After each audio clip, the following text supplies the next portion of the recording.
লোকটার ভাগ্য ভালো, বেঁচে গেছে। আরে আমার পা দুটো কোথায়? বাবা অ্যাক্সিডেন্টে তোমার পা দুটো চলে গেছে।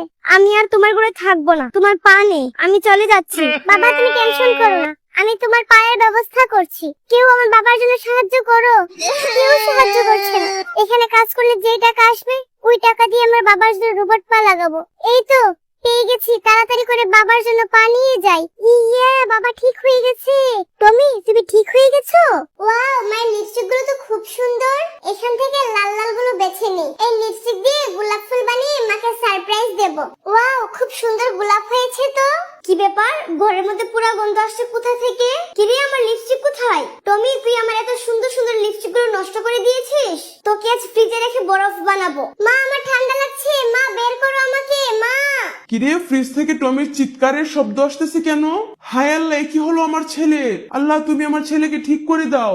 বাবা আমি মায়ের লিপস্টিক দিয়ে গোলাপ ফুল বানিয়েছিলাম মাকে সারপ্রাইজ দেব বলে, তাই মা আমাকে ফ্রিজে ঢুকিয়ে রেখেছিল। মা দেখো আমি লিপস্টিক দিয়ে গোলাপ ফুল বানিয়েছিলাম তোমার জন্য।